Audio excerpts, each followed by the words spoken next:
fantastic. This is GT racing right now. He's got traction, he's got with the outside of both of them! Maloney!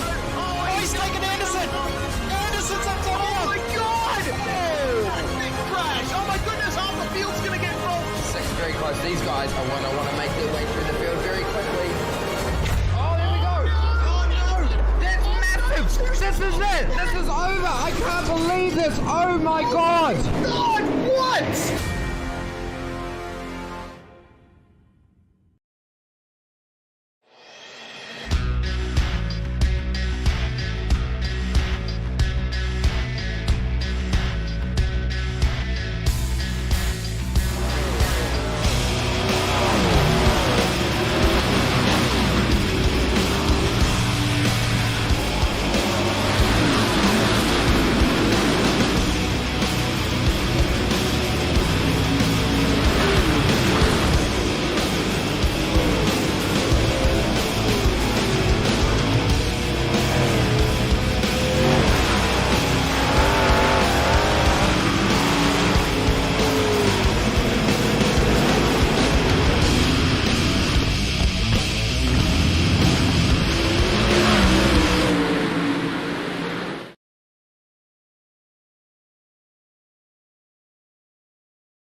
Welcome one, welcome all to SimSpeed TV. It's time once again for the Southern Cross Esports Championship Series presented by V8 Drive Day Perth. We're at the 5th round of the season, finally visiting Oran Park Raceway, where we kicked off SimSpeed TV's coverage of this championship way back last year for the first round of the Summer Series. We return in the full field of Porsche 911 RSRs for what is sure to be a frenetic and action-packed night of racing.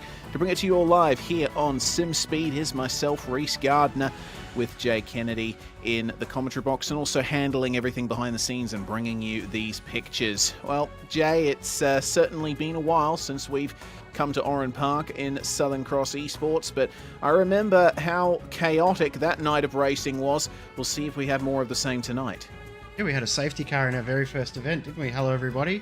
Yeah, I'm looking forward to it, though. It does provide great racing. Oran Park has always been a very, very interesting track in bigger cars, and of course these RSRs are quite wide, so it will make it very, very difficult to overtake. So you're going to have to plan your moves early, work out where you want to get these overtakes done, but looking at the track map, there's not a huge amount of places that you can legitimately get a move done. There's not many straight sections of track other than that front straight, but then you've got the little kink, which sort of throws a little bit of a curveball, especially when we've got pit stops as well. Yeah, exactly right. This place is the typical Australian road course, opened in the 1960s and incredibly short. It's only 2.6 kilometers long, but it packs 12 turns into that length, and I remember when it opened it was even shorter still. So apart from that front stretch, you have absolutely no opportunity to rest around here. So let's see how the drivers handle it as they're in their qualifying session at the moment. Before we go into it though, check out the championship standings. Goodness me, it was a dramatic round 3 weeks ago because Gianni Lutsu just taking the championship lead by 5 points over Tyson Broad. This is going to be very tight coming into the last couple rounds, Jay. 100%. It's very, very close, and even Trevor Hearn, Brody Watts, and Mike Pepper, they're not too far away as well. Rob Crisdale in P6.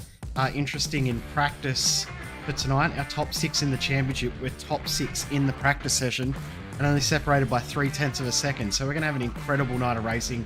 The championship standings are very, very tight the whole way through the field as well. You go back to the likes of P17 and 18, only 1 point separating those guys, that being Coburn and Duara. And then you've even got the likes of Kyle Ridley and Ray Oliver, only got 9 points separating them. So there's lots of battles in the championship the whole way through.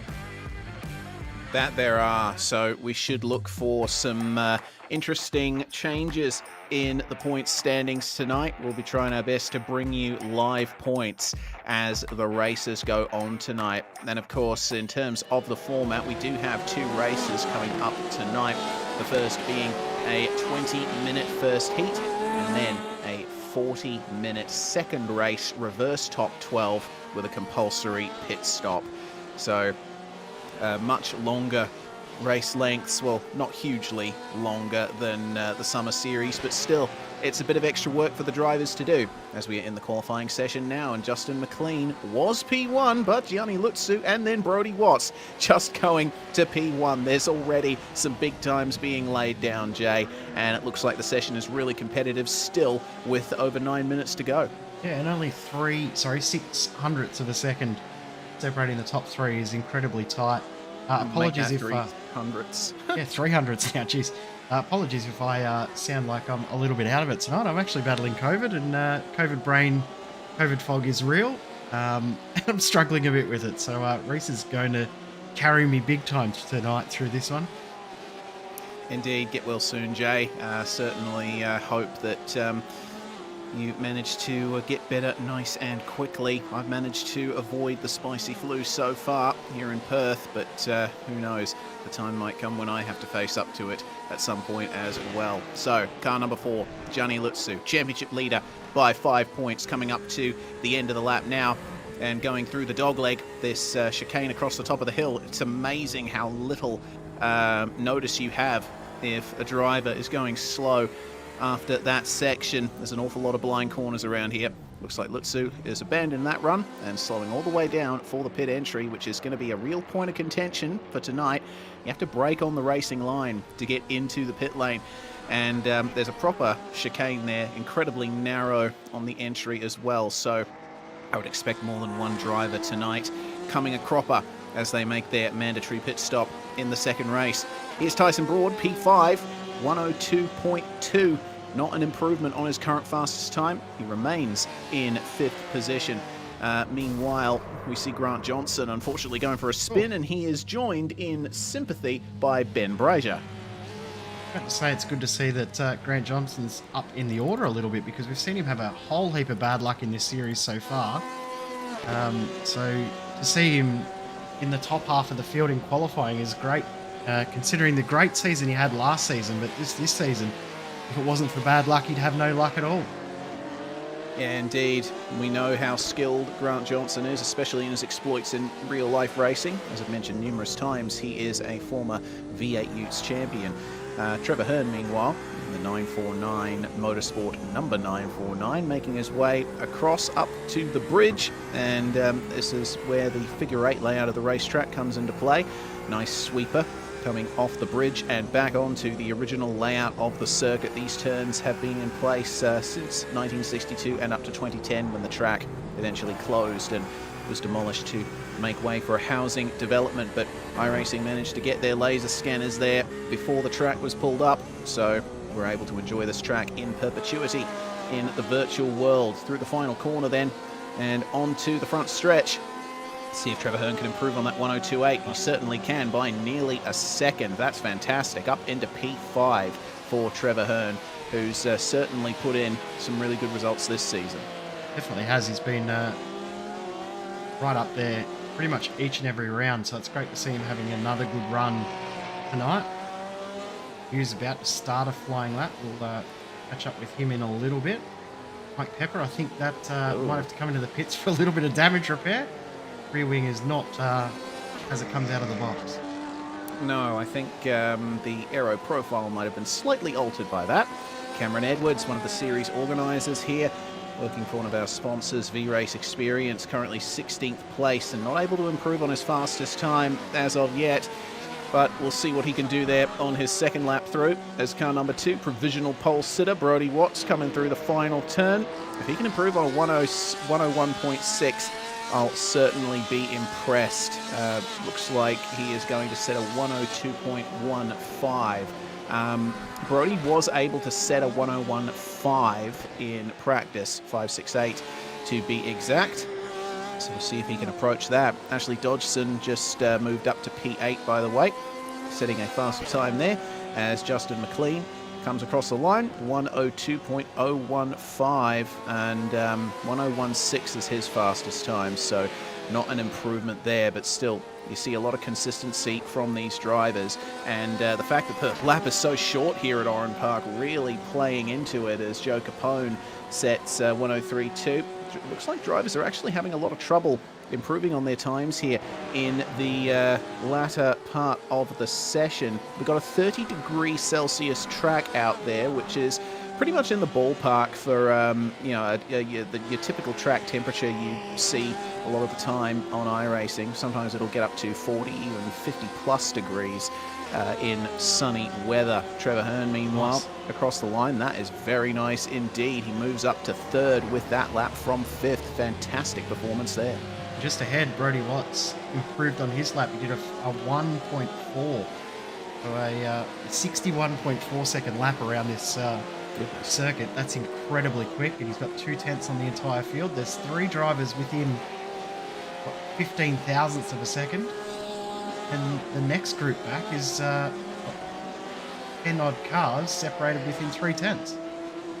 Yeah, there's 20 cars in the field tonight. 18 of them are out on the circuit at the moment. Make that 17 as Justin McLean goes back into the pit lane. Mike Pepper and Ray Oliver are currently in the garage at the moment. It looks like Ray Oliver's just emerged back onto the racetrack himself to get his final run underway.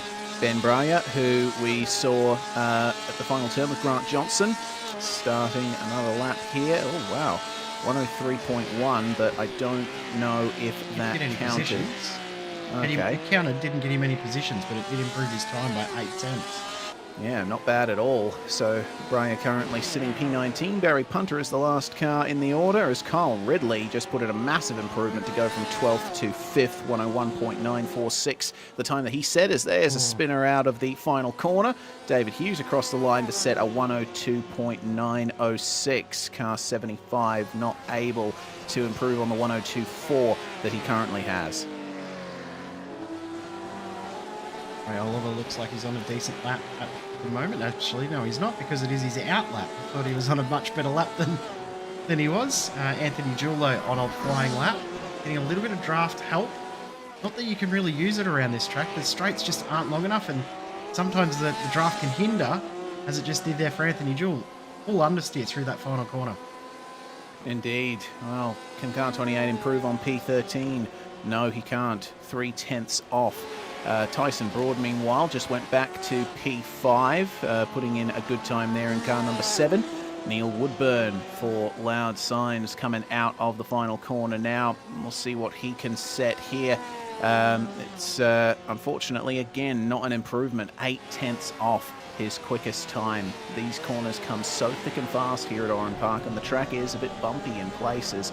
And as you can see, it's very easy to get off into the grass. That was Barry Punter there, doing a little bit of lawn mowing. Mike Pepper in car 3. Currently in 8th place, Cameron Edwards down in P16. He'll be looking to improve on a 102.554. Out of the final corner he comes, and he's going to commit to the end of this lap, and it looks like a 102.6 there. So struggling to find some improvement in pace at the end of the session on board through turn 1. It's a very difficult corner to get right in any car. So let's check in with car 27, Kyle Ridley. He's managed to get up to P6. Oh, we've got a new provisional pole setter. Yes, indeed. Gianni Lutsu setting a time 1,000th quicker than Brody Watts. And Ridley comes across the line to set a 102.6. Not an improvement. Wow. I mean, it looks like no one wants to be P5 at the moment, because Neil Woodburn there has just improved and gone to P5. A late improvement for David Hughes, meanwhile. He goes from 15th to 12th, setting a 102.6. And once again, Grant Johnson at the final corner seems to be having trouble in the run between the dogleg and the final corner there.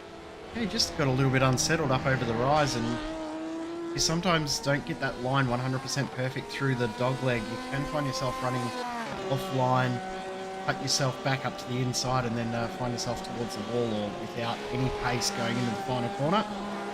I think the brake pedal a little bit useless there once he hit the grass. Didn't really help him at all. Barry Punter currently sitting in 20th, but his pace in practice wasn't too bad. He just hasn't been able to get a lap in his session so far.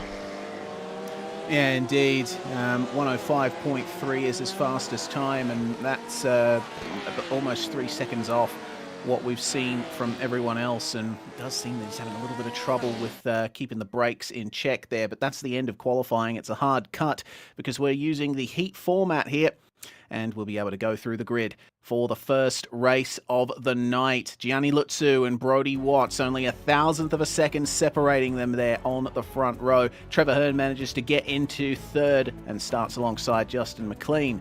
Neil Woodburn and Tyson Broad are going to round out the top 6. In 7th place, it's going to be Kyle Ridley. He starts alongside Alex Zani, and the top 10 rounded out by Mike Pepper and Ashley Dodgson. And then it's Clint Harvey and Grant Johnson, 11th and 12th.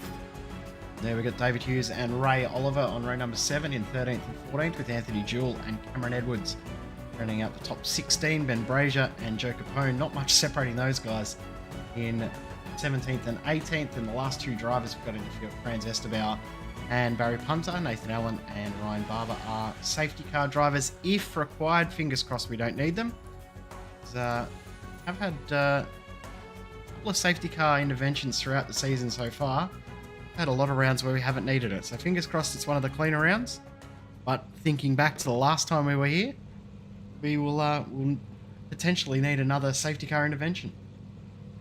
Indeed. A very short, very tight, very twisty track here at Oran Park. The drivers are starting on the run up to the dogleg here for their short formation lap. And I think that's a sensible decision to make. The fact that, you know, this track has corners that come up so quick, and it's quite a narrow circuit as well.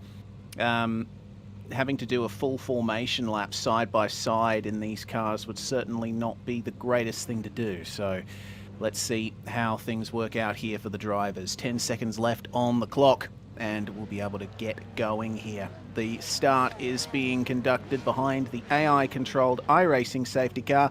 We'll see the Porsche Cayman 718 GT4 safety cars out there, as Jay mentioned, if there is a big enough incident out on track.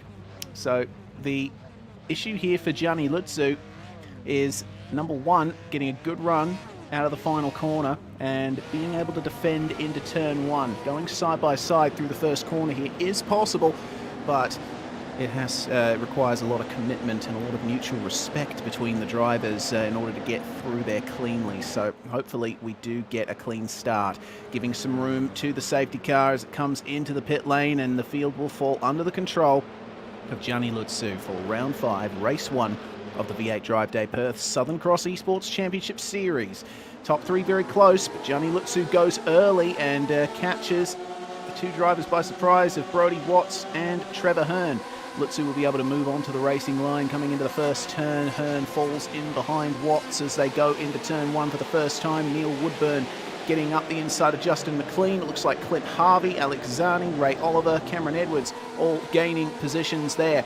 And it looks like a reasonably clean start. Unfortunately, we do see that Joe Capone has gone for a little bit of an adventure on the way into turn 1. Edwards, meanwhile, getting the move done on David Hughes. Again, back up into P15 as, oh, goodness gracious, that looks pretty tight there. Car number 9, Grant Johnson, now making his way past Clint Harvey, and oh dear, Johnson has gone for a spin in this sweeping right-hander, and that's pretty much on the racing line at the exit. Looks like everyone's been able to make their way through cleanly there.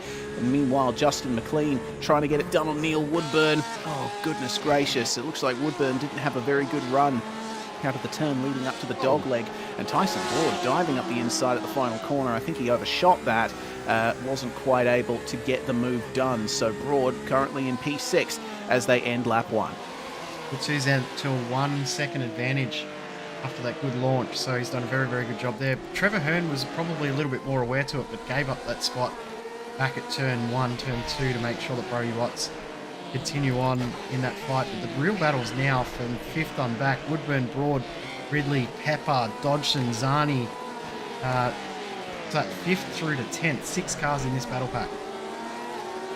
Yeah, that's a very close fight indeed, and it looks like Justin McLean is not quite out of the woods yet there in 4th either. He's just up ahead of those guys and is looking to try and get a gap, but he just caught the grass there, didn't he? That is not going to work out optimally for him.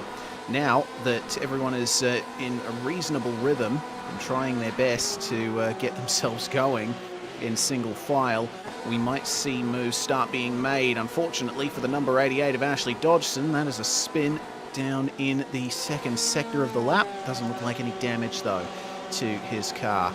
So at the end of lap 2 now, we see Tyson Broad trying to chase down Neil Woodburn here. A big lock-up up ahead there for Trevor Hearn, and looks like he was able to get through turn 1 reasonably, but they're going to have to try and minimise that, especially in race 2, as Broad goes up the inside of Woodburn at turn 3, manages to get the move done nice and clean.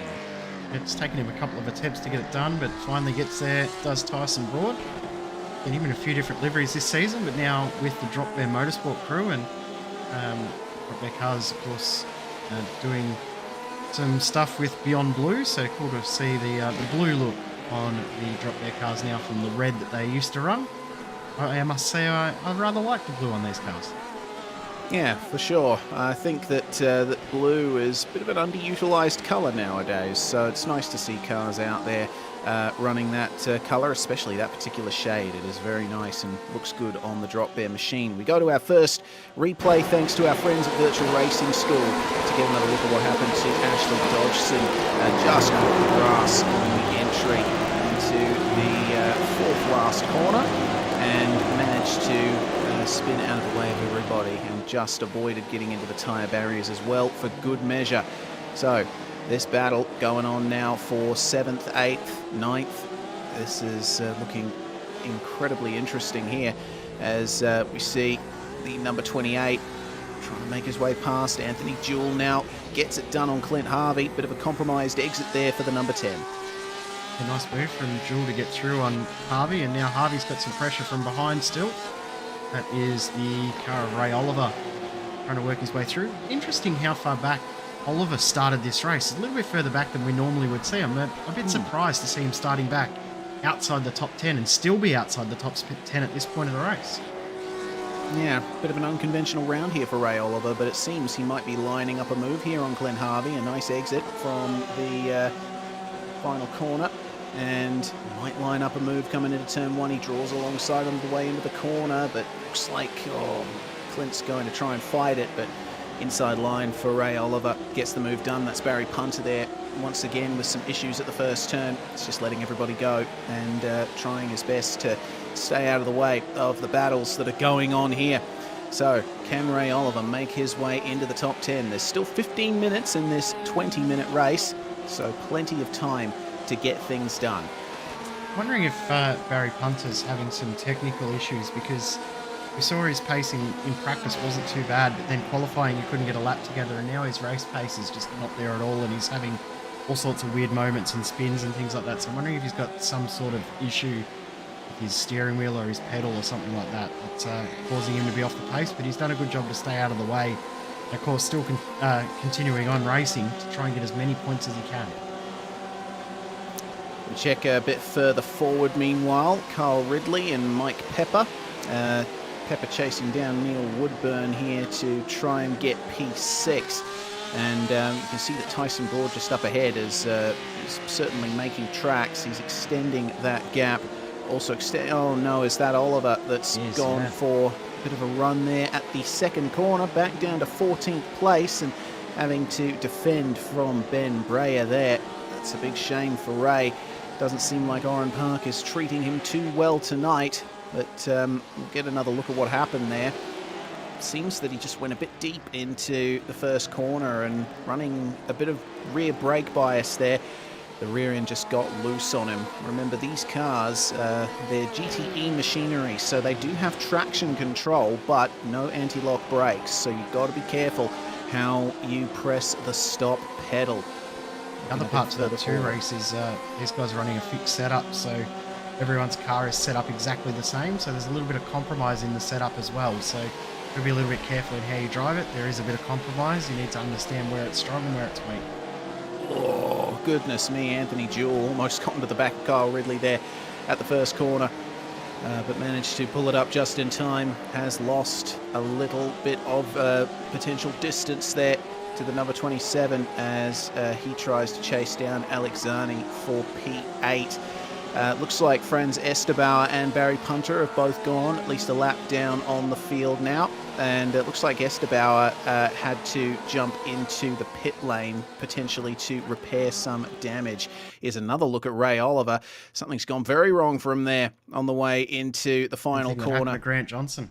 Oh, yes. Caught the grass on entry, and now the rear end of that car is absolutely destroyed. That's a big shame the rear there. end destroyed. Something's just happened to Neil Woodburn. Oh, no. As Clint Harvey's gone past him, so I'm going to pick up what's happened now. Yeah, we shall. Virtual Racing School replay coming up very shortly for that one, but that rear wing is looking quite substandard. It's going to be very unstable on the way into turn one thanks to that. Would have also done some damage to the diffuser as well. So back down into 11th now is Neil Woodburn, and this is pretty much the same thing that happened to Ashley Dodgson on lap one, except this time Woodburn found the tyre barrier. Much bigger hit to the wall than we've seen from anyone else, and you were saying before about Franz Estebauer, he's actually had to come in and serve a meatball flag, mechanical black flag, make contact to the outside wall at the exit of the final corner on lap 2 and damage his car up pretty good. So we're seeing some guys struggle with understeer, and then at complete opposite sections of the track, they're struggling with oversteer. So definitely some compromise needed in this race tonight in regards to car behaviour. Yeah, typically Southern Cross Esports runs the high downforce fixed setup for these cars. Checking out the battle, fourth, second at the moment, Brodie Watts, Trevor Hearn and Justin McLean, and this is McLean trying to get the final spot on the podium from Hearn. And these guys have been absolutely left behind by Gianni Lutzu, leading by 3.9 seconds now. The fact that he has been able to bring that gap out in just 9 minutes of racing is just phenomenal. And I think it really speaks to Lutzu's sheer raw pace here. These first races, especially when he starts from the front, tend to go very well for him. But you see the rear end dancing around here for Justin McLean, and across the dogleg they come way down into the final corner. You've got to take advantage of the rise there to press the car into the track and try and shorten the braking distance, but it seems that he overshot the final corner just a little bit. Not quite able to get the run on Justin McLean that he needs. Here's Gianni Lutzu, meanwhile, having a pretty calm race. And Brodie Watts now ahead of that battle for third, which is still raging on.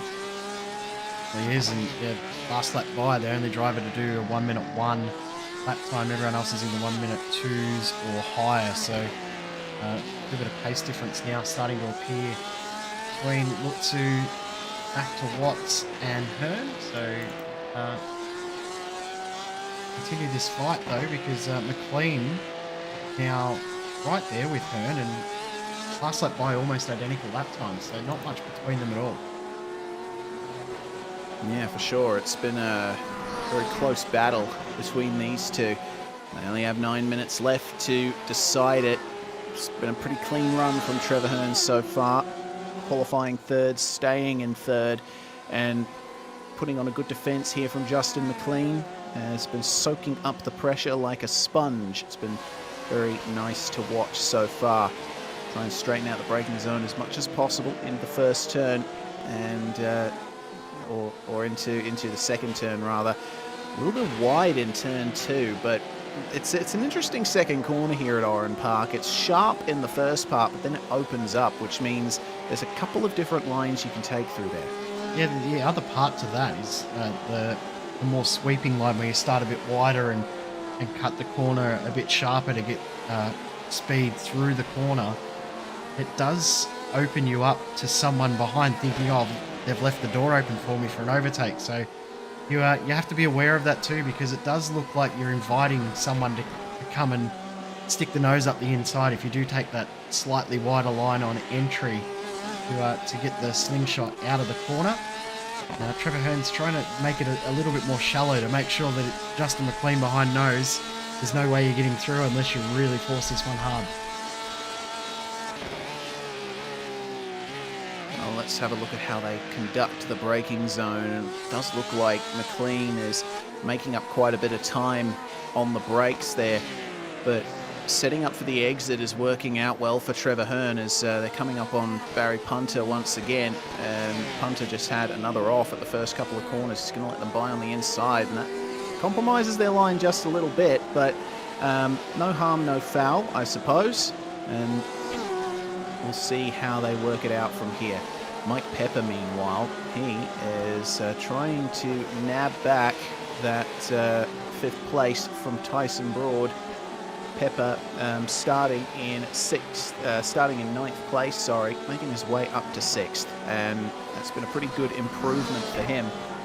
Most positions gained in the field, I think, would probably be Anthony Jewell. He started in 15th and is now currently running in 9th place. So there's been a few movers and shakers in this field so far, but we've still got 7.5 minutes to go.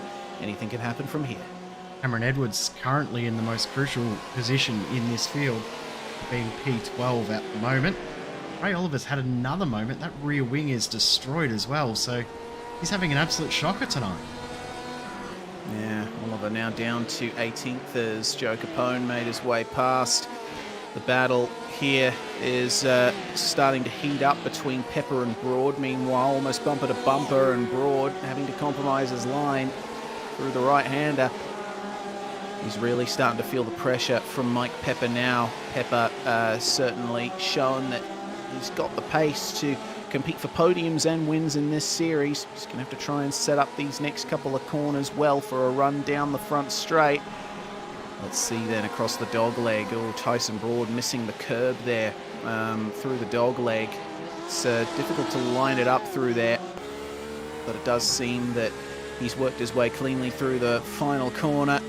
Let's see if Mike Pepper will be able to get the move done at turn 1. Moves out and has a bit of a look up the inside here, but not able to get it done. Tyson Broad knew that he had the line, but he's overshot the second corner there, and that's going to be a change for P5. Pepper gets through, but Broad will be able to fight back on him here. They brought Alexani right into it. Broad gets up the inside then of Pepper, but the outside line seems to be where it's at there out of the slower corners. They just avoid making contact there and squeeze to the inside. Tyson Broad, he had to yield that position. Well done. Good move from Mike Pepper to finally get that done. Took him 6 or 7 corners to finish the move after that minor mistake from Broad. He did a very, very good job to complete it. Now Alexani trying to get involved in this one now too. Zani's just been a little bit of a quiet achiever in this one, hasn't he? I mean, he started 8th, he's into 7th, but he wasn't that close to this battle pack 2 laps ago when we checked in, but he's now right there, and well and truly could steal both these spots away. Certainly could. Coming up on 3/4 time in this race, and this is exactly where you want to be when there's only 5 minutes to go. We'll be able to get it done on Broad. It looks like Tyson's managed to line up turn 1 that time. There was a bit of an off just behind them.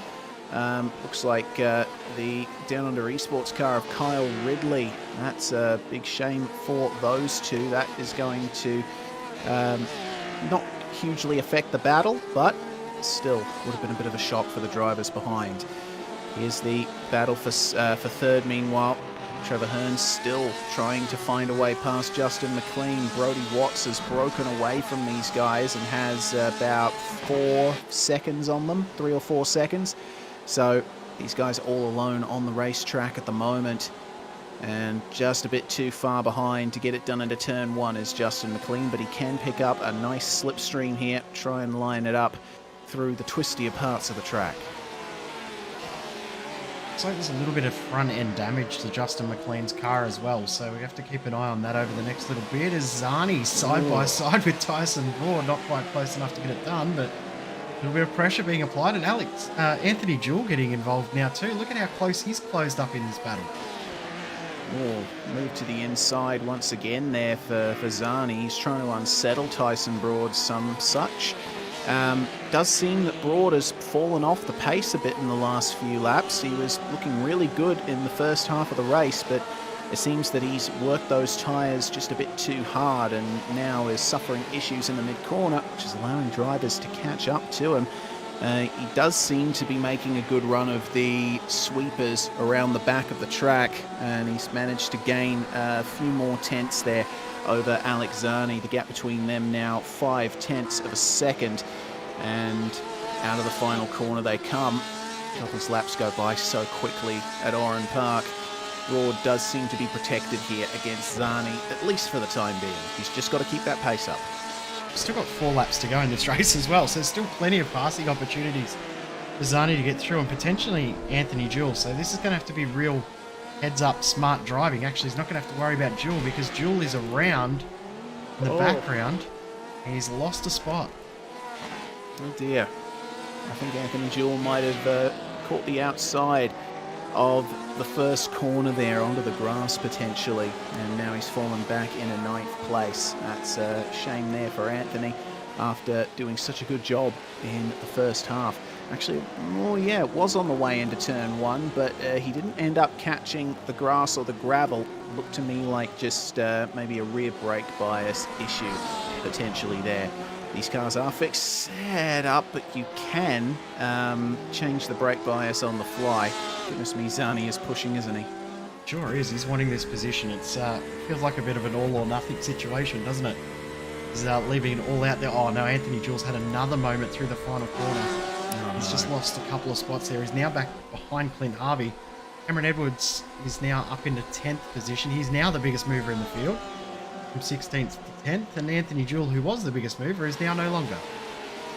Indeed, and Jewell's incident was something that we've seen a few times in practice and qualifying. Watch this, catching the grass on the way into the final corner, gets on the brakes. Well, the car thinks, no thank you, I'm not going to do that. And the rear end is fed to the wall, so a wonky rear wing now for Anthony Jewell, not to mention for Clint Harvey just up ahead of him, running in 11th place in car number 10, but Harvey is still fancying a couple of potential moves here. We'll see if he can keep in touch with Cameron Edwards and potentially get a position in the top 10.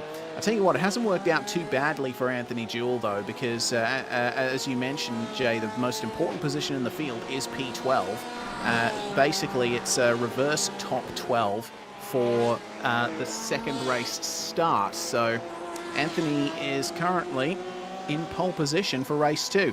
If he can keep that thing going, he's got a really good gap back to David Hughes to the tune of about 3.3 seconds. I think he should be safe. Yeah, and there's always a chance that he could still move forward in this race as well. So, race isn't done by any means. Geez, Zani just sliding through the corner there. He's pushing very hard.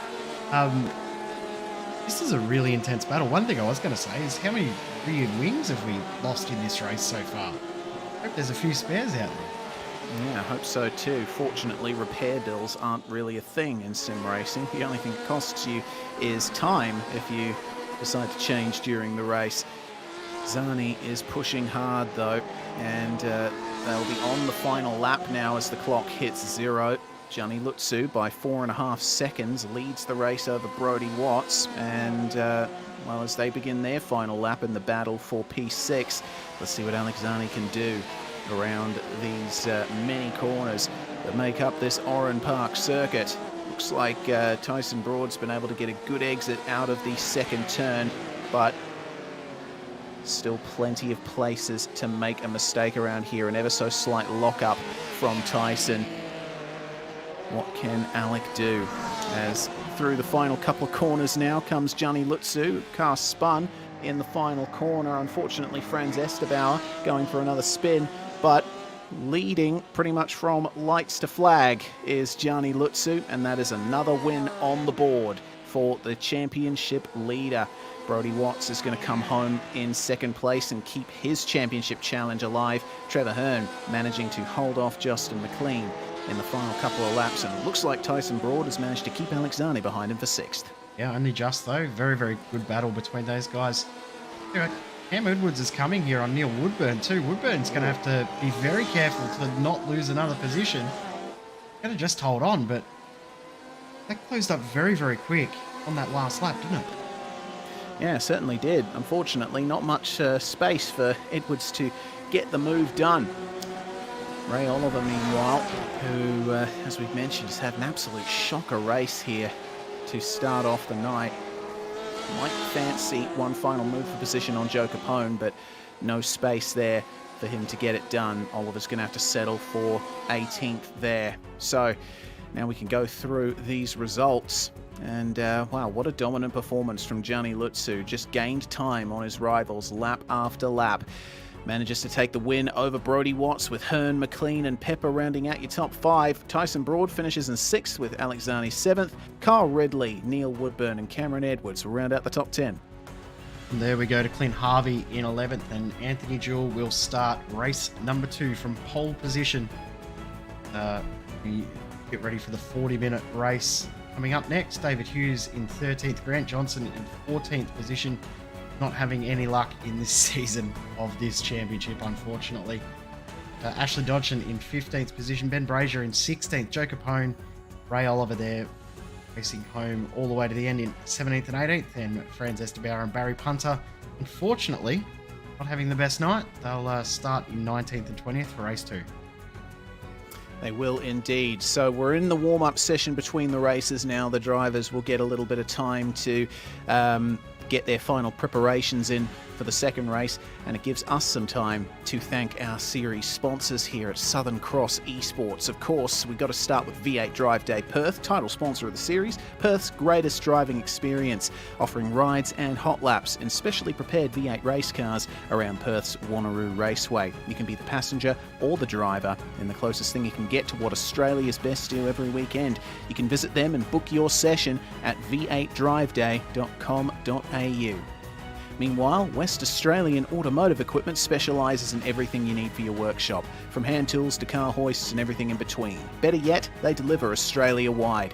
You can call them on 9303 9068 or head to automotiveequipmentwa.com.au.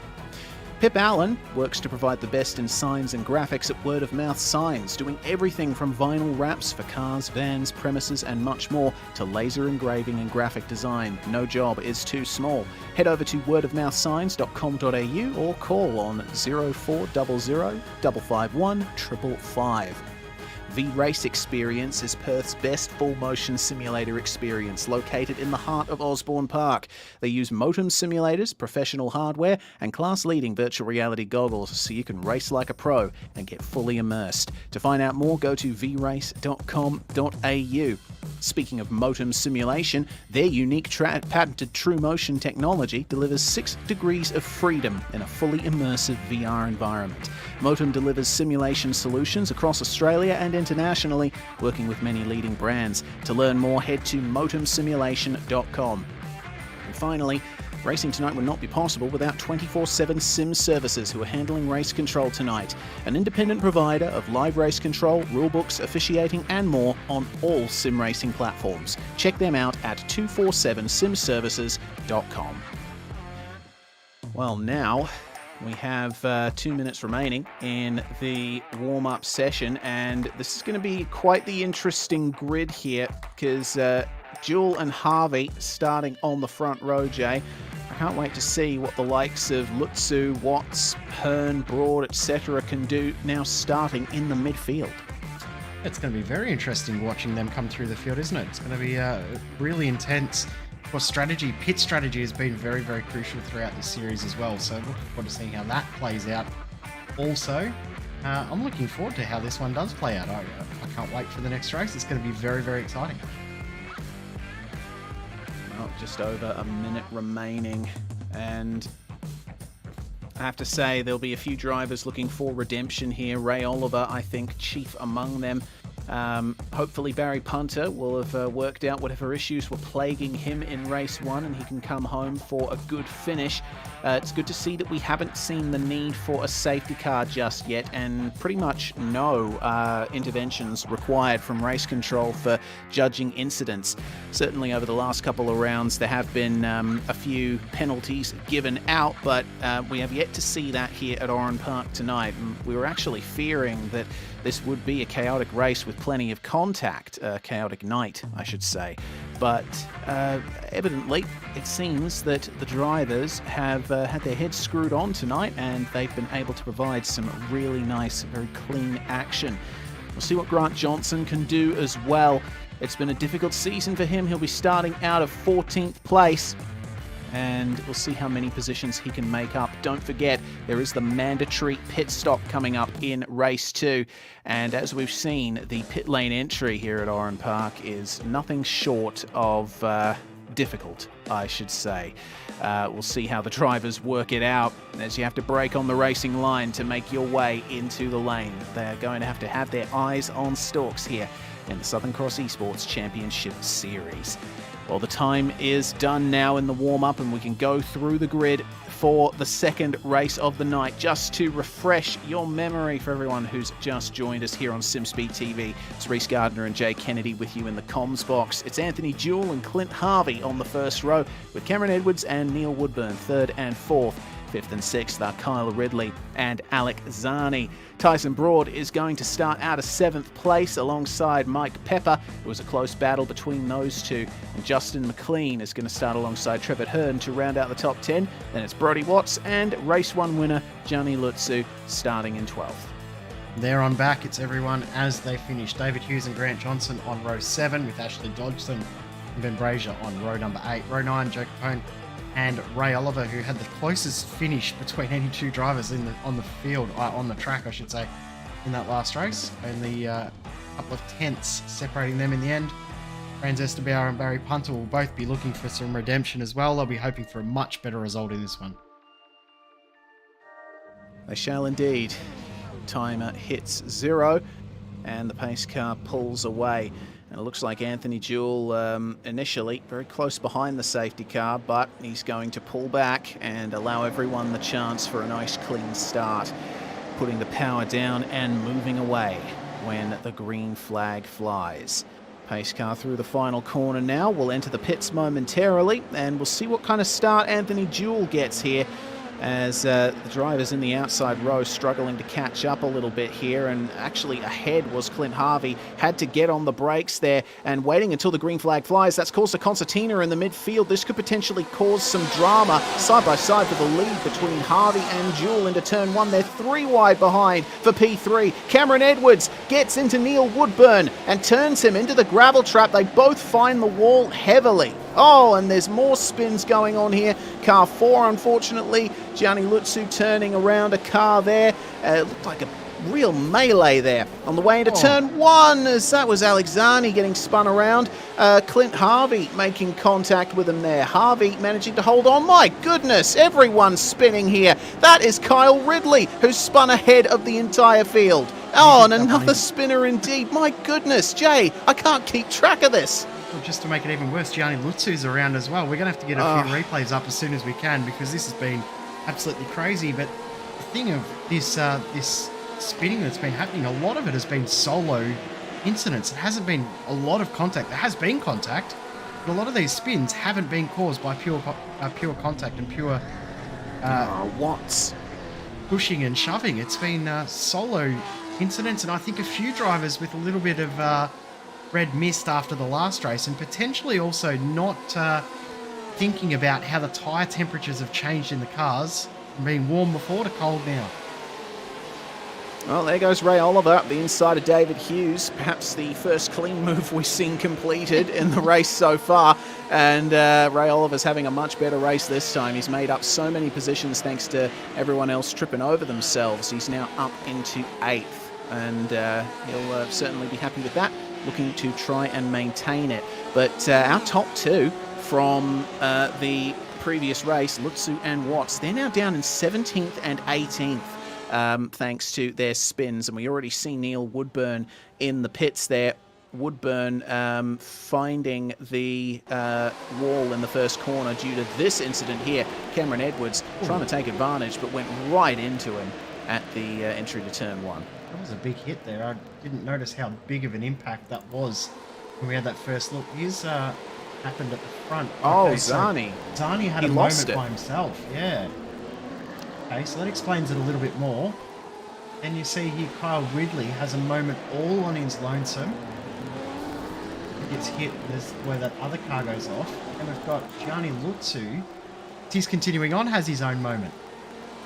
Yeah, I think cold tyres, maybe a little bit of wheel spin Of course, these cars do have traction control, but once it kicks in, if you're in a slide, then there's not much you can do to recover it. So we check back in with Zani here, side by side with the Perth Fork Trucks entry of Franz Estebauer, who's trying his best to find his own little bit of racetrack here. Just loses 14th place to the recovering Cameron Edwards, who's still got his rear wing out of alignment there. Estebauer still having to stay to the inside there because that's Gianni Lutsu trying to recover and go past him. And it looks like also taking advantage there, Grant Johnson and Brody Watts. Man, that was a stressful lap there for Franz Estebauer. Yeah, not a position you want to be in. You just want to go through, boys. I don't want to have anything to do with you. Back up towards the pointy end. Amazing to think that battle there with Lutsu, Johnson and Watts, both those three drivers all in the top 10 last season, is for 14th, 15th, 16th, 17th, back that way. Incredible. This is for 5th and 6th between Joe Capone and Mike Pepper. Pepper doing a very, very good job at the moment, maintaining this position. Yep, Pepper starting in 8th place, and oh dear, that looks like a potential move being made there. Ray Oliver getting around the outside of Ashley Dodgson, coming into turn 4. Not bad at all. Through turn 6 they come, and now they get into the sweeping section of the lap. By now, the tyres should be up to temperature with a couple of racing laps under their belts. So, oh, take it easy, Ashley. Oh, and take it easy, 2 drivers behind, David Hughes and Kyle Ridley there. Actually, Kyle Ridley and Trevor Hearn, who were fighting over 3rd in race 1. There goes Hearn up the inside of Ridley at the final corner. A very late dive there, opportunistic to the max. But is he going to be able to get up the inside into turn 1? It looks like the outside lines worked out nicely for Ridley, but there's still some overlap on the way in, and it looks like they'll sort that out. Hearn just getting on the brakes early and saying, look mate, I'm not going to fight too hard here. Ridley saying, I'm not going to fight too hard here. Getting drivers confused already. It's just been that much of a frenetic start. Race 1 was incredibly calm compared to this. Yeah, amazing. Only reversing just on half the field, just over half the field, has turned it into one of the most craziest sights we've seen in this series. There's just cars fighting everywhere, and a lot of cars now out of position, which is then going to add to the fighting because they're going to try and hold their spots, and drivers that are out of position back further than they think they deserve to be are going to be trying to get through. That can create a little bit of desperation, like we almost saw there from Mike Pepper, thinking of going up the inside, not quite close enough. Yeah, Joe Capone's really struggling to keep them behind, isn't he? He is succeeding, but you can see that he's just making small mistakes every so often. This has brought Ray Oliver and Ashley Dodgson right back into it. And Dodgson a little bit far off there with David Hughes in the black and orange machine. There goes Pepper up the inside of Capone. Will Joe be able to fight back into turn 3? It looks like he got on the brakes a little early there to let him go, and Oliver says, hello mate, I will take this around the outside, thank you very much. Capone says, well, okay, but there's another right-hander coming up. You're going to have to wait a couple more corners. Off camera, there's been an incident, actually 2 separate incidents at the same time, one involving Brody Watts, one involving Franz Estebauer. Barry Punter still having his issues, his technical gremlins, has had a moment at the exact same corner. We'll get it up on replay right now because actually bizarre watching. You just see cars coming from everywhere. Yeah, it looks like Watts locked up on the way into turn 1 and just went way past the exit of the corner. Estebauer had his own overshoot moment just behind and managed to keep it out of the wall, which is good to see. And then, oh dear, car number 440 there of Barry Punter having, as you said, Jay, many issues tonight coming into those first couple of turns. Well, we check back up the field here, and Ray Oliver still trying to find his way past Joe Capone. Mike Pepper's managed to get by him and has gotten a lot done there, as that's a trade for position between Hearn and Hughes for 9th. They work themselves out nicely through the right-handers at the start of the lap.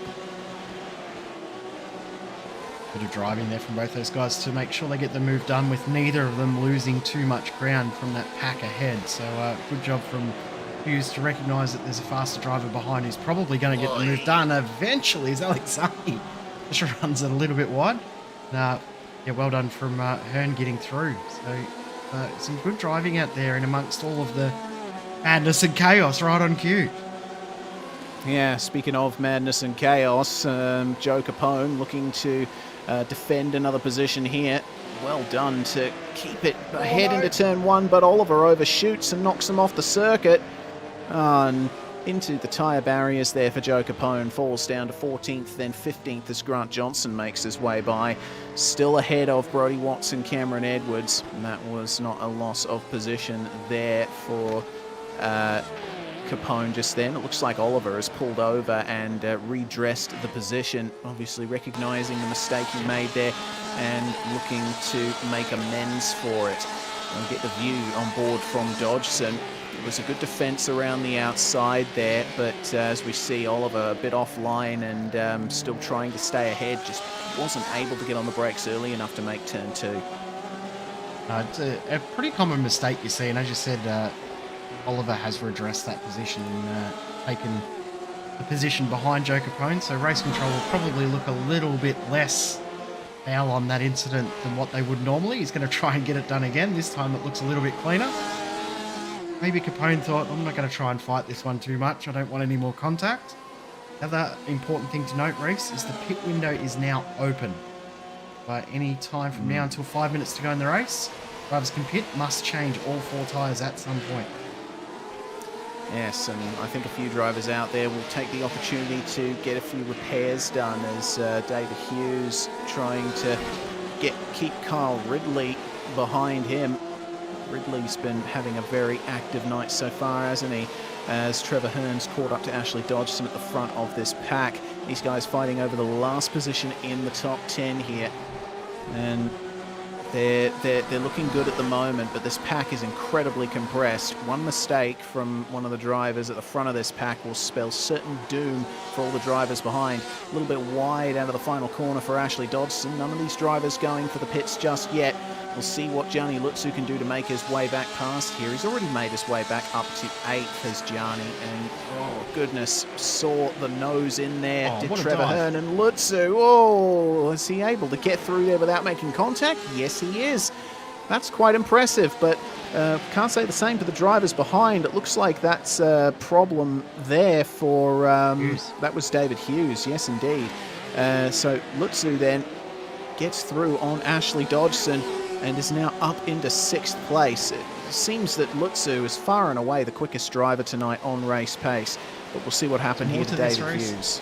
Is there now? Oh dear. Oh Ridley's no. just given a little bit of a tap, and then as the corrections happen there for Hughes, he's looped it around himself, so unfortunate. Got pit stops happening though, Reese. Brodie Watts is in the pits. Cameron Edwards also in the pits. Okay, first 2 drivers to blink there and take a comparatively early stop here with 3/4 of the race still to go. Oh, goodness. Whoa. Oh, dear. Oh, dear. Ray Oliver and Kyle Ridley with the recovering David Hughes on the outside. This is a proper 3-car fight. It looks like Hughes is going for the pit lane. Fortunately, both Oliver and Ridley saw that coming, and it looks like Ridley's just going to lift off there. Doesn't want too much part with Ray Oliver. We haven't mentioned... Oh, hello. That's Grant Johnson, who has come a cropper in the first couple of turns. Managed to get himself recovered without involving any other cars in it. Oh, goodness. Everywhere you look, there's something going on. Take your breath for a sec. Take a breath. Yeah. God. Man, David Hughes. So, into the lane now. But I was going to mention pit exit is something else that you've got to keep an eye on here at Oran Park. You can see that the exit lane spits you out right on the outside of turns 1 and 2. So if you're making your way out of the pits, you have to be careful of drivers coming up on you. At the same time, if you're a driver out there on track, got to keep your eyes trained well ahead in case someone pops out besides you and forces you to go narrow through the first couple of turns. Now, Reese, what did we talk about was an issue at the start of this race? Getting used to cold tyres again, yes? Yes, getting used to cold tyres. Has something happened to Cameron Edwards here? Yeah, this is not driving with cold tyres and driving as if they're still warm. It is wall meets front of Porsche. That is a big ouch for Cameron Edwards there. So it looks like most of the battles have spaced out a bit here as drivers start making their stops, but it's still on between Dodgson and Hearn for 7th and 8th. We'll see what goes on here. Coming up to the pit entry with either of these guys dive in. Oh, goodness. Thank goodness Ashley Dodgson had his eyes trained on his mirrors and saw Hearn coming. It's been a move for second, meanwhile. Tyson Broad's just made his way past Clint Harvey there in the first couple of corners, but side by side on the way in between Dodgson and Hearn. Oh, dear. Dodgson manages to just recover it. Bloody hell. It's amazing to see. The fact that these drivers are able to make such big moves up the inside into these corners and still manage to get through. We'll see what happened here to the car of, is this Johnson? No, it's Harvey. Oh, that's how Harvey. Tyson Broad got second there. So, lock up on the way into turn 2. Overshot, replay and here. Broad was there to get it. Oh yes, David Hughes. And then you see, just as you were talking about, Kyle Ridley coming out of the pits. And contact made. Yeah. Wow. Yeah, had to take a bit of avoiding action there to David Hughes, and it did not work out for him. Lost the car on the way in. Look at that rear bumper. Oh, God, yeah. Justin McLean's car will not be too happy with him there. It's definitely done some damage to the diffuser. Got another driver in the pits as well, Mike Pepper from 9th place. Ray Oliver moves by, and it looks like in comes as well Brody Watts for a second stop here. Brody Watts has actually got a meatball flag right now, so I'm not sure what's happened there to cause that. I'll try and find out and investigate and get a replay. Bad news is he's already used his spare car. Yeah, you get one spare car for every race. I've seen what happened to him. At the end of lap 11, Jay, coming out of the final corner, he lost the rear end and went heavy into the concrete barrier. We'll check it out. Is right here. Yes, indeed. So up behind the 111 of Joe Capone, and just loses the rear over the rise, and yeah, that is a very heavy hit, isn't it? I wonder he had to come back in for a second stop. That would have done a number on the suspension on the right-hand side of the car. Anthony Jewell still leads. Everyone except for the top 11 in this race have pitted so far. Mike Pepper has been in there for quite some time in car number 3, just coming up on a minute's time spent in the pit box. He's actually got a pit lane penalty, so I think he may have been speeding on pit entry. That's a shame there. Mike Pepper speeding in pits penalties. Understandably brutal, both in real life and in the sim, as Ben Breyer comes in for his stop. That leaves the top 10 in the field have yet to come into the lane. Pepper has completed his penalty and has emerged back out onto the racetrack in 17th place. And now we'll see what the rest of the drivers can do who have decided to go longer here. Jewell, Broad, Harvey, Lutzu, Zani, your top 5. And there's Pepper's position now at the moment, not fighting for position here. It looks like that might be Lutzu potentially, just up ahead of him there. Jewell just ahead of him, so he's just gone a lap down. Or 2 laps down, I should say. But yeah. One pit stop is around 30 to 35 seconds in these cars doing all 4 tyres. Add in a pit lane penalty, 40 seconds. That means you automatically lose a lap with a drive-through penalty. Add in your pit lane transit time, it's almost 2 laps. Yeah, it goes to show how much you don't want that to happen to you on a track as short as this one. Speaking of penalties, looks like we've gotten our first race control decision of the night. Remember that incident we saw between David Hughes and Kyle Ridley, with Ridley coming out of the pits? David Hughes has been given a black flag for that. I mean, it's probably the correct decision. It's just one of those unfortunate things. You have a car coming out of the pits, probably not really prepared for it mentally, overreact and make contact with the other car and cause yourself get a penalty. It's unfortunate, but probably the correct decision without our one look that we had at it. Well, Tyson Broad here Currently running times about 4 tenths faster than Anthony Jewell in the lead of this race. Jewell leads by 4.7 seconds.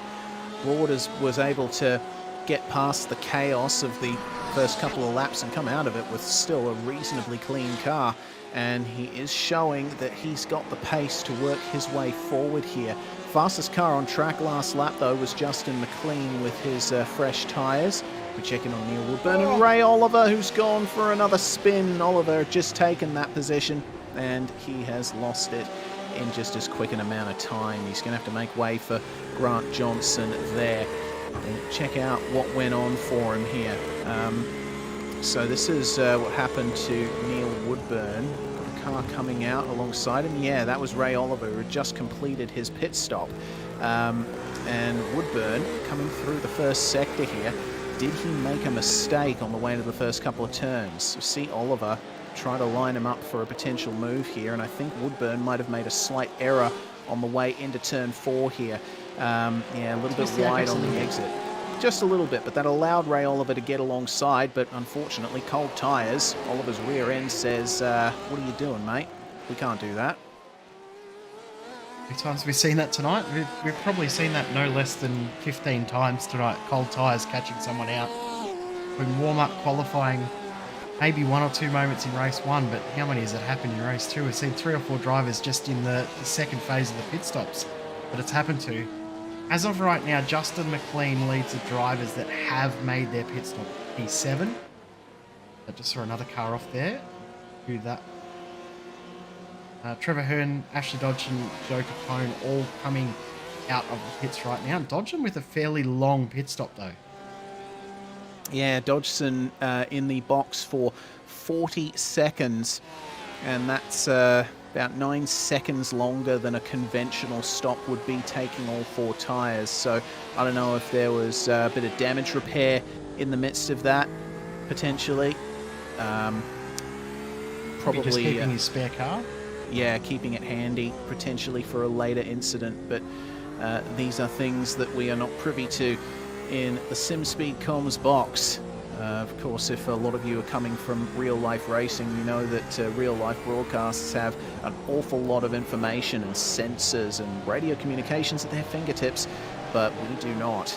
80 Franz Estabauer going for a spin there, and Estabauer still running in 6th. He has yet to come in for his pit stop, though. He could potentially lose the position to McLean. He has indeed. Justin McLean moves up into P6. So now he's going to try what the pit stop's done. Sorry to cut you off there, Reece. Oh, yeah. The pit stop has put McLean behind Tyson Broad. So Broad's got a lap on him. Yeah, full lap. But last lap by, McLean was 1 second quicker. So wow. His old tyres versus new tyres definitely making an impact now. Tyson Broad probably needs to think about pitting, considering how quickly those guys around him are closing in. Yeah, you can see just how much pace he has there, does McLean. So we'll check on board here with Tyson Broad. Does he decide to go for the lane this time by? Hinting at it, we check out pit lane entry. There goes Tyson Broad, nicely down to 40-ish k's an hour on the way in, joined by Clint Harvey and Franz Estabauer. So let's see how long the pit stop takes for these guys. Alex Zani comes in as well. We've still got Gianni Lutzu and Anthony Jewell out there on the tyres they started the race on. And oh dear, Ashley Dodgson going for a little bit of lawn mowing in the middle of the circuit, and he'll come back out just by the dog leg. So car number 28, he's got one of the Mindset Down Under eSports cars just up behind him, and that is not for position. Once again, it's a case of pit stops, putting people in the latter half of the field a lap or more down, and that is Mike Pepper there, who was massively involved in a lot of what went on. And there we go, a little bit of avoiding action Pepper had to take there, as braking to make his way into the lane was Anthony Jewell. And will Lutzu join him here? Lutzu continues on. All right. Lutzu evidently confident that this pace is good enough for him. He does have clear air. He doesn't have to worry about being pressured from drivers behind, as emerging from the pits. One of the cars there. That looks like, yeah, Harvey, number 10, comes out in 5th place. Still holding on very nicely to a good position is Clint, despite the dramas that he's had so far tonight. Lutsu's got very, very good pace. He set the fastest lap of the race. Last lap by only half a second off his fastest lap pace. Compare that to probably the car that he's battling. It's Tyson Broad. Last flying lap is around about 9/10 of a second quicker, even on old tyres. So be interesting to see how long it takes for Broad to get back up to pace and what his pace is like. But at the moment, Lutsu probably has enough pace in his car to close down what was an 8-second margin by the end of this race. Remember that Lutsu did have some issues early on. Looks like Anthony Jewell has just lost 2 places to McLean and Broad, and that was just coming out of the pits there, Anthony Jewell. So that looks like a little bit of an undercut there on tyres. Long stop for Jewell. Oh yeah, definitely a long stop from him. 41.2 seconds on my end, 40.9 on the overlays that we're using here on SimSpeed TV. So now Jewell is the one with the freshest tyres in this pack. Oh no, but cold tyres have put him off, haven't they? Big spin there. So Jewell, who was leading this race for the longest time, unfortunately consigned to 5th, potentially at best. And that was just losing it over the bump coming into the right-hand sweeper. Fortunately, managed to keep it off the racetrack, prevent any other drivers from getting involved. But those tyres will certainly be up to temperature now, and he can start trying to improve. Lutsu still out there on the set of tyres he started the race on, running almost a second slower now than his previous pace. But he does have 58 seconds to Tyson Broad and Justin McLean. So Lutsu can get away potentially with a pit stop and be coming out in 3rd place. Broad trying his best here to make his way past McLean, but I don't know where Lutsu's going to come out in all of this. Either way, I think Lutsu can really afford to push in the last few laps when he comes in, because he'll have the freshest tyres in the field by far. 100%. The other psychological advantage that Lutsu's got right now comes in. I was about to say, you can see those guys that he's going to be battling for position as he's coming around the track. With it being such a short track at a 61-second lap time, 58-second margin means you're only 3 seconds behind the guys you're battling. Incredible how that works, isn't it, with the close dynamic of this track. Yeah, it's always a treat to watch. So McLean then coming through into the final couple of corners here. That is the 663 of Neil Woodburn we're taking a look at in P8. We'll see how this stop goes then for Gianni Lutsu. The field is cleansed, and not much fuel to put in the cars. It looks like Ray Oliver potentially having another Woodburn issue. having a little. No. Yeah, Woodburn went off the track and let Oliver through, so that was a change of position there. And a long stop here for Lutsu, around about 37-ish seconds. Here comes McLean. Here comes Broad. As you said, he's got a slot into 3rd, but he's pretty close. Indeed he is. Makes his way back out, and that is going to be... It's half the gap from what it was yes. before the stops. Okay. 4.6 seconds. Can he make that up in 13 minutes? He I would say yes. Yeah, I mean, he managed to get a 4.7 second gap in a 20-minute race. Won. So he can certainly try and do that again.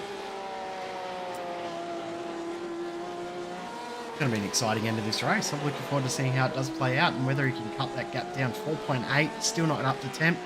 The next lap, I think, will be key. We'll have a look at the lap times after Lutsu does his first flying lap and see what pace he's got.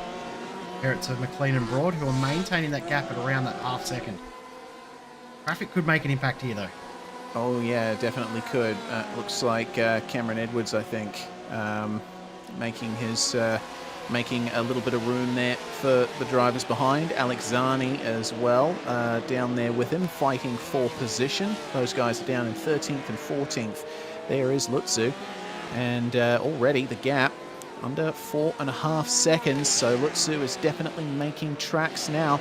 And in terms of pit stop times, it seems that the longest stop out of the top 3 was Justin McLean at about 37.5 seconds according to my timing. Tyson Broad 36.1 and 37 flat for Gianni Lutzu.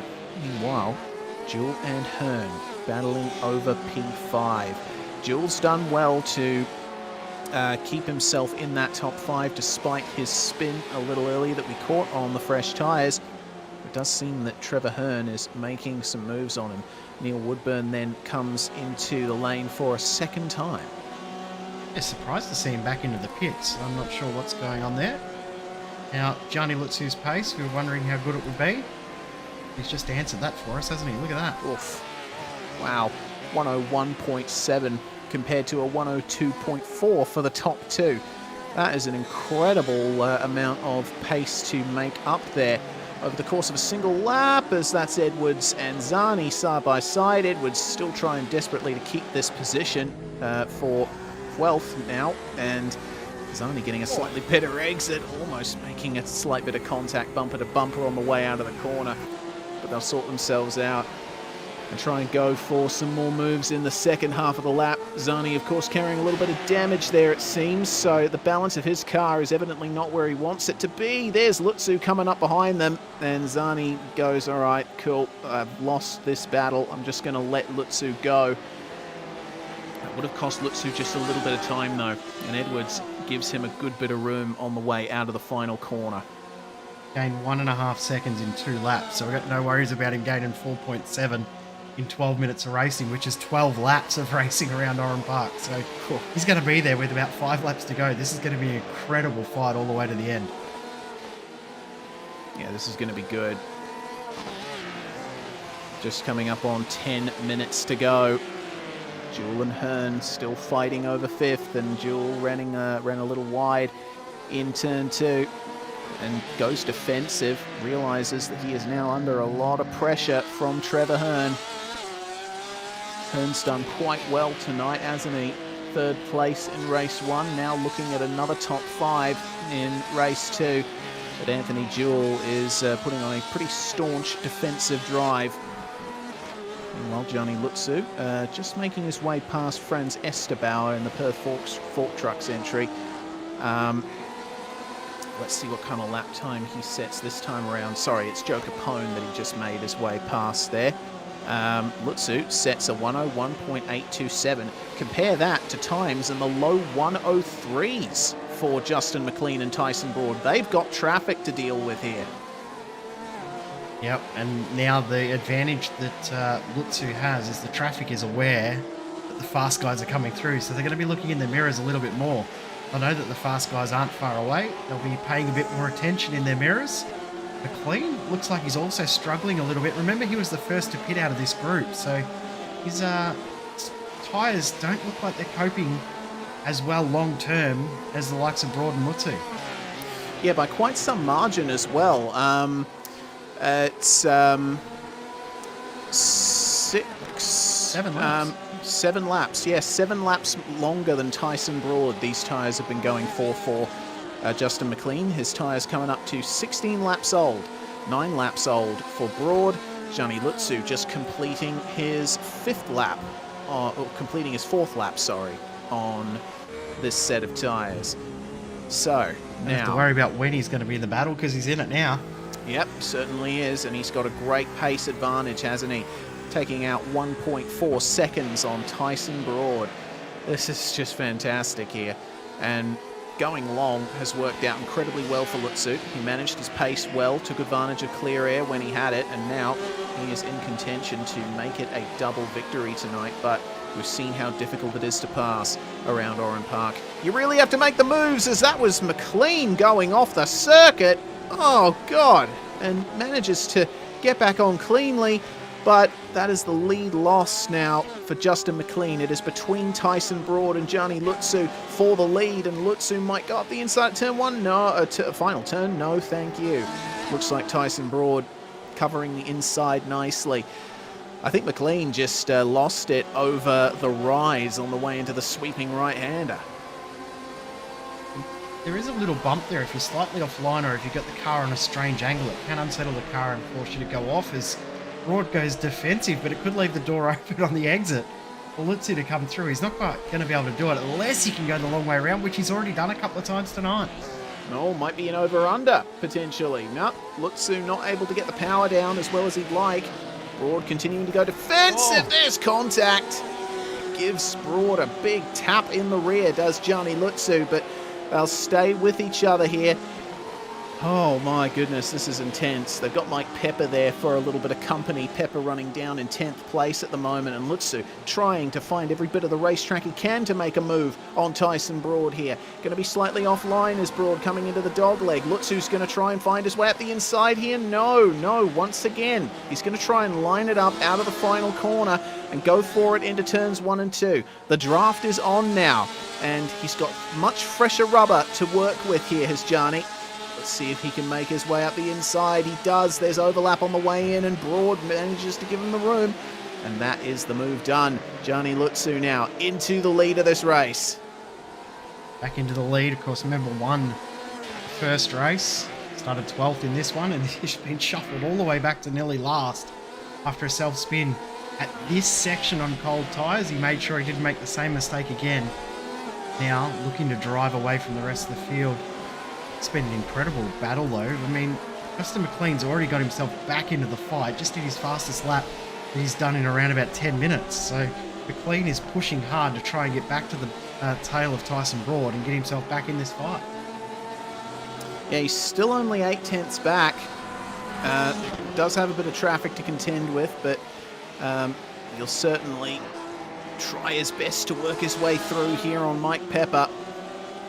Broad, I think, has started to fall off the wagon here now that his tyres are 12 laps old and Lutsu is by. Broad's not driving as hard. He's probably looking more towards defending second from Justin McLean now, but he's lost the lead. He knows that Lutsu is on those fresh tyres in the lead, and he's just going to streak away from here. There goes up the inside. Justin McLean manages to get his way past Mike Pepper nice and cleanly, and the battle for second can resume. Clint Harvey, meanwhile, in 4th place, and he's worked himself out really nicely in this one. It's been a bit of a frenetic race for Clint, but he's held on to a top 5. The interesting thing is his pace is around about 7 to 8/10ths of a second better than Tyson Broad, so count that back to 5 laps of racing still to go.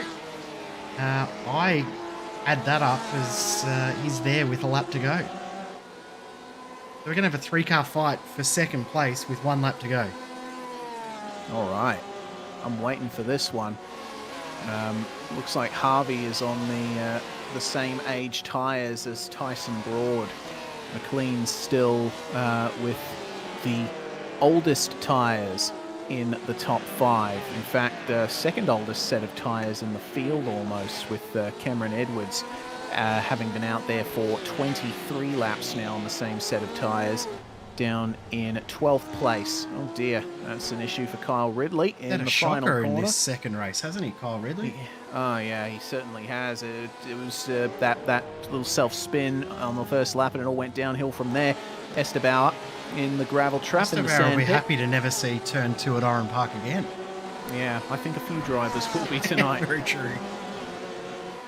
Well, coming up on 3 minutes to go now. Pretty much bang on 3 laps. Broad versus McLean for second. They are the only battle that shows up on my timing sheets with under a second between the cars. Yeah, between them about 9/10ths at the moment. I don't know what McLean can do from here, aside from a mistake from Tyson Broad, because remember, McLean is on much older tyres and he doesn't have as much to work with as Tyson does. positive he's got is that Tyson hasn't been as consistent as some of the other drivers around him. When he's been quick, he's been really, really quick, but he just hasn't been able to punch them out consistently tonight. So Broad may be susceptible to a minor error, especially as we're coming up to some more lap traffic. Will that play an impact? Potentially, yes. Let's see how easy this traffic makes it for Tyson Broad. It's Barry Punter who he's coming up on, and Punter just lets them go. That was easy. Yep, certainly was. And looks like the next car in terms of traffic is Ben Breyer, who's just let Gianni Lutsu by on the front straight. You see them there in the distance, slightly blocked by Tyson Broad's rear wing, but they should be coming up on them probably on the final lap. We'll have to wait and see. 2 to go. Is it 3 to go? Good question. It's very borderline, isn't it? Yeah, it is. Lutsu leads by 3.7 seconds, so if he wants to cut the race short by a lap, he can probably afford to lift off a little bit, but... I don't think he's that sort of racer, though. No, certainly not. Race might go for an extra lap here. We're not too sure. It's the 36th lap that these drivers are on at the moment. It's amazing how many revolutions of Oran Park you can complete in just a 40-minute time span. So coming up to this is going to be borderline, isn't it? So 102, 101. There's going to be another lap. All right. So now it's 2 laps to go, and Justin McLean has eased the gap to Tyson Broad somewhat. They are separated by 4/10. So they make their way into the first turn. Sorry, Reese, Clint Harvey's dropped a fair bit of pace off over the last couple of laps. I think he's decided to just pull it off, settle in, secure 4th position, and try and take good points away. Yeah, he's not going to face much pressure from Trevor Hearn in 5th. Those guys are separated by about 7 or 8 seconds as Justin McLean now once again shows Tyson Broad the nose. Trying to make his way through. That's an issue for Hearn. Speaking of, and that's definitely going to be no pressure for Clint Harvey there. In fact, Hearn's just lost the position to Anthony Jewell, who's now back into P5. So, white flag will come out for Gianni Lutsu as he makes his way across the line with 7 seconds remaining on the timer. And Tyson Broad and Justin McLean will have one more lap here to try and decide who finishes runner-up. Let's see how they go then. The draft for Justin McLean is nice and strong, but he's not able to get alongside Broad into turn 1. Gives him another big tap. Yep, a little bump there. Morse code. Probably translates to, hey, I would like this position, please, mate. Late apex for Tyson Broad. Nice straight exit. Gives him a little run on the very short straight between turns 3 and 4. There's turn 5, that little kink, and then up over the rise into turn 6. And this is pretty much follow the leader from here. You can probably make a dive into the final corner if you play your cards right, but it seems that McLean is just a little too far back to really think about that at the moment. If there's a mistake for Broad, potentially with this traffic, maybe he will have it, but no, doesn't look like it. So we'll change our way towards the front. There's Gianni Lutsu, who made his way across the line there, and Tyson Broad will protect 2nd place from Justin McLean. What a night for Lutsu, eh? Double victory and showing true domination. Absolutely. Dominant is the best way to describe it. He didn't have it easy, though. Remember, he worked very, very hard after that issue early on in this 2nd race. He dropped all the way back down to, I think, 18th or 19th position and worked his way back through the field to pick up the win. What a drive, and consolidates the championship lead. And Tyson Broad did the best he could in a round that he probably didn't feel too comfortable with, but picks up a 2nd and a 7th in the end. But 6th and a 2nd. We'll be happy with that in regards to how the championship's going to play out. And it's still wide open with 3 rounds to go. Indeed. Well, all cars across the line. And, wow, what a race it was at Oran Park. It's going to be a pretty fantastic season here to round things off. We check out the results here. Gianni Lutsu by 5.4 seconds. In fact, that's an even greater winning margin than in race 1, despite the issues that he suffered on the first lap. Broad, McLean, Harvey and Jewell will round out your top 5. Trevor Hearn comes home in 6th with a slight late mistake. Ray Oliver had a much better race 2 that time, manages to come home in 7th. Ashley Dodgson once again finishes in 8th place. Good improvement on the 15th place finish he had in race 1. Ben Breyer, meanwhile, finishes in 9th. That is a great improvement for him. Remember, he qualified for race 1 in 17th. Mike Pepper rounds out the top 10. What could have been for him? 100%. Not the result he would have wanted in the end there for Pepper. Another driver that would be disappointed in the end too will be Alex Zani, who was looking much better than an 11th position. Cameron Edwards finishes in 12th. In at the end for that one, Joe Capone and David Hughes in 13th and 14th, with Neil Woodburn in 15th, Franz Estebauer in 16th position, Kyle Ridley in 17th, Brody Watts, what might have been for his night, picks up an 18th position in the end. Barry Punter and Grant Johnson round out the field, both fortunately out before the end of the race. That's a huge shame there for both of those guys. Well, we'll have a quick chat to our double winner, round winner tonight, Gianni Lutsu. Congratulations once again, Gianni. This was a pretty fantastic round for you, all things considered. Dominant run in race 1. You had to work a bit harder in race 2, though. Yeah, thanks, Reece. Yeah, obviously, the night went pretty well up until the start of the feature race there, and we got a good start in that one, and then unfortunately we just got caught up with all the accidents that were happening there, and I dropped it over a curve, and that spun me out into the fence. So, we had it all to do in that one, but good qualifying. We were pretty close, just on pole by 1/1000 of a second, and then race 1 was pretty dominant, just drove away. And then the second one, obviously we were right down at the back, and we just had to try to find our way through, and I didn't really think I was gonna end up in first, to be honest with you, but it seemed like the pace was just quite a way over most of the field there, so we were just able to claw our way through and somehow win the race. Yeah, well, I think you were definitely helped by going long in the first stint there. Pitting later than your rivals certainly allowed you to take advantage of the fresh rubber. Seemed like the undercut on fresh tyres was quite substantial, and a big pace difference when the tyres are just out of the lane.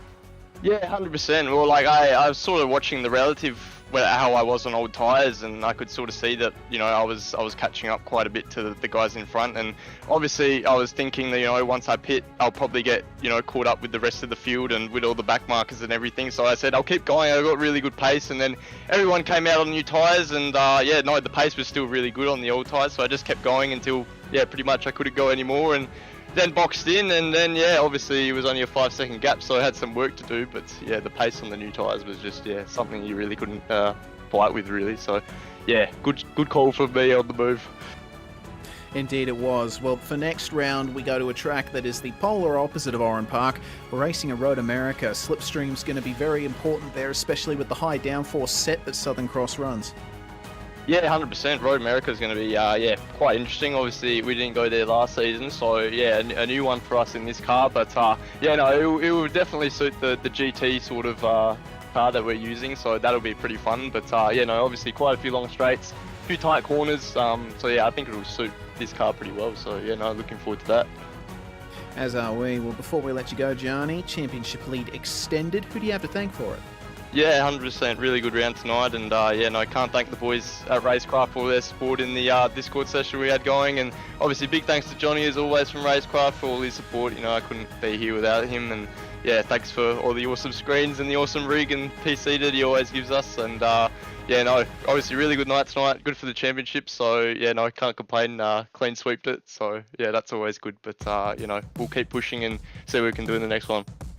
A great night for Gianni Lutsu. Congratulations once again. Coming through in second place in race 2, Tyson Broad. Well, Tyson, seemed that qualifying didn't quite go your way, starting from 6th for race 1, but definitely making up for it in that second race. Talk us through your first couple of laps there in race 2. It was just mainly trying to avoid all the carnage. Oran Park's never really been a track that I've actually raced on at all, so I don't like it. So I'm glad to see it behind us. Yeah, bet you are. Certainly seemed like traffic was a very big factor here as well. Yeah, it was. It was hard to get any clear space in qualifying and in the races. You know, it was all very jam-packed. But yeah, managed to survive without incident. That you did, and certainly coming through with some nice consistent points in the end. What are you thinking about Road America, a track that a lot of people are obviously very familiar with, but first time Southern Cross Esports is going to be racing there?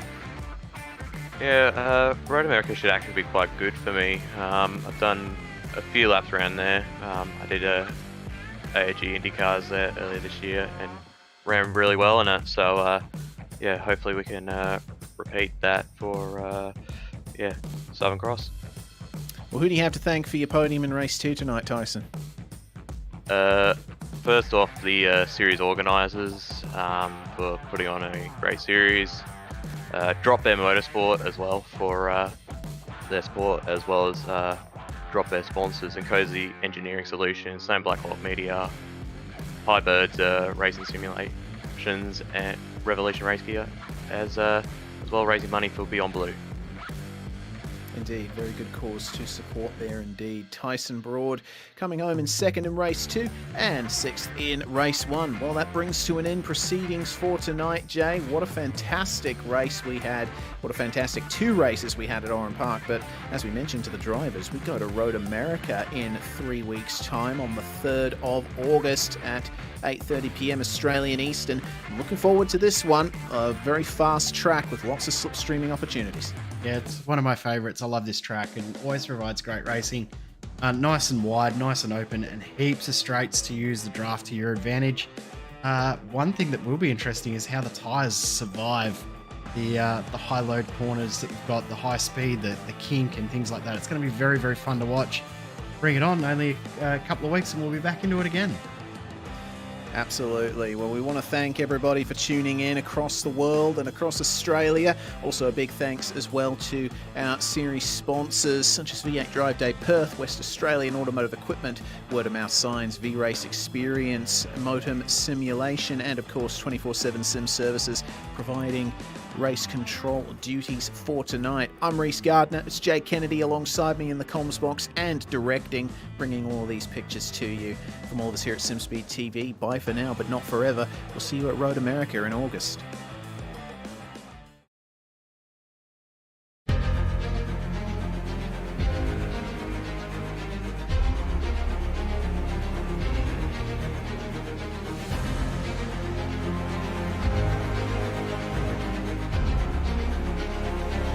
This is fantastic.